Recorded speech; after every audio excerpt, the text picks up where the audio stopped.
اگر کسی کو ایسی بیماری ہو کہ ایک وضو سے ایک نماز بھی پوری نہ کر پائے تو اس کے بارے میں کیا حکم ہے؟ اسی سے ملتا جلتا سوال ایک اور بھی ہے، اور اس میں بھی کسی کو لیکوریا ہو اور نماز کے لیے تازہ وضو کر کے نماز پڑھنی شروع کی اور درمیان میں فیل ہوا کہ پھر ڈسچارج ہو گیا، تو اب کیا کریں؟ تو اس میں حکم یہ ہے کہ ایک دفعہ ایک وضو سے نماز آپ شروع کریں، کیونکہ یہ آپ کے کنٹرول میں نہیں ہے، اور ہر نماز کے لیے نیا وضو کر لیں۔ مستقل بیماری کی وجہ سے مکمل پاکیزگی ممکن نہ ہو تو اسی حالت میں نماز ادا کرنا چاہیے، البتہ ایسی صورت میں ہر نماز کے لیے نیا وضو کرنا ضروری ہے۔ اس مستقل بیماری میں پھر کیا آتا ہے؟ استحاضہ بھی آ جاتا ہے۔ محض شک سے وضو نہیں ٹوٹتا۔ عباد بن تمیم اپنے چچا سے روایت کرتے ہیں، انہوں نے رسول اللہ صلی اللہ علیہ وسلم کے سامنے ایک ایسے شخص کا حال بیان کیا جسے یہ خیال ہو جاتا تھا کہ وہ دوران نماز میں کسی چیز کو محسوس کر رہا ہے، یعنی وہم ہو جاتا تھا کہ اس کے جسم سے کچھ نکل رہا ہے۔ آپ نے فرمایا وہ نماز سے اس وقت تک نہ مڑے یا نہ پھرے جب تک ہوا نکلنے کی آواز یا بو نہ پائے۔ یہ وہمی انسان کے لیے،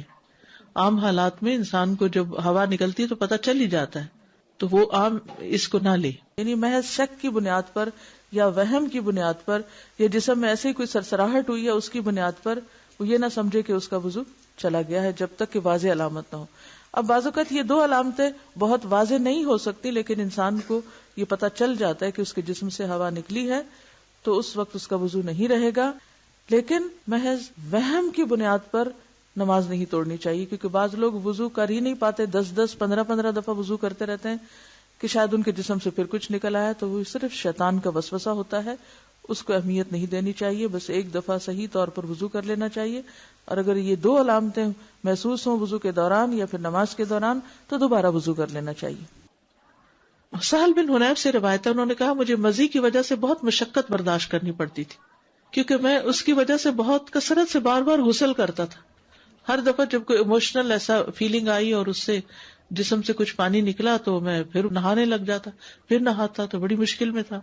تو میں نے رسول اللہ صلی اللہ علیہ وسلم سے دریافت کیا تو آپ نے فرمایا تجھے اس سے وضو کافی ہے۔ میں نے کہا اللہ کے رسول جو میرے کپڑے کو لگ جائے میں اس کا کیا کروں؟ فرمایا تجھے پانی کا ایک چلو کافی ہے، جہاں تیرا خیال ہے کہ وہ تیرے کپڑے کو لگ گئی ہے وہاں چلو بھر کے چھڑک دو، بس، ہر وقت استنجے کی بھی ضرورت نہیں۔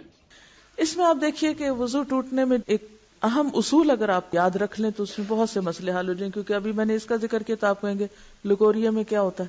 تو کبھی کوئی اور بیماری کا نام لے آئیں گے، کبھی بواسیر کی بات کریں گے، کبھی کسی اور چیز کی بات کریں گے۔ تو ایک اہم اصول ہے کہ سبیلین سے جو کچھ بھی نکلتا ہے اس سے وضو ٹوٹ جاتا ہے۔ سبیلین دو راستوں کو کہتے ہیں، یعنی جو یورین کا راستہ ہے یا پخانے کا راستہ ہے اس میں سے کچھ بھی نکلے،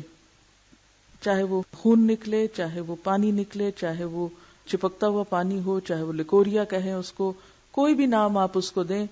یا ایون ہوا خارج ہو، تو اس سے وضو ٹوٹ جاتا ہے۔ یہ ایک اہم ترین اصول ہے، اگر آپ کو یہ یاد رہے تو پھر ہر ایک نئے نام کے ساتھ کچھ سوال کرنے کی ضرورت پیش نہیں آئے گی۔ تو کچھ بھی نکلے جو جسم پر محسوس ہو تو اس کو دھو کر، یا اگر دھونے کا موقع نہ ہو تو ٹشو سے صاف کر کے، میں اس لیے موقع کی بات کر رہی ہوں کہ عام طور پہ گھر میں تو سہولت ہوتی ہے، لیکن بعض اوقات آپ سفر میں ہیں، استنجے کا موقع نہیں ہوتا، تو ایسی صورت میں ایسی خواتین جن کو مسلسل ایسا ڈسچارج ہوتا ہے وہ پیڈ یا ٹشو استعمال کر کے وضو سے پہلے اس کو ہٹا دیں اور تازہ وضو کر لیں، چاہے ان کا ویسے وضو ہو بھی۔ تو چونکہ سبیلین سے کچھ بھی نکلے تو وضو نہیں رہتا، اس لیے اس نجاست کو صاف کرنا بھی ضروری ہے اور اس کے ساتھ دوبارہ وضو کرنا بھی۔ وضو کے بغیر نماز قبول نہیں کی جاتی۔ حضرت ابو ہریرہ رضی اللہ عنہ سے روایت ہے کہ رسول اللہ صلی اللہ علیہ وسلم نے فرمایا جس شخص کا وضو ٹوٹ جائے جب تک وہ وضو نہ کرے اللہ تعالیٰ اس کی نماز قبول نہیں کرتا۔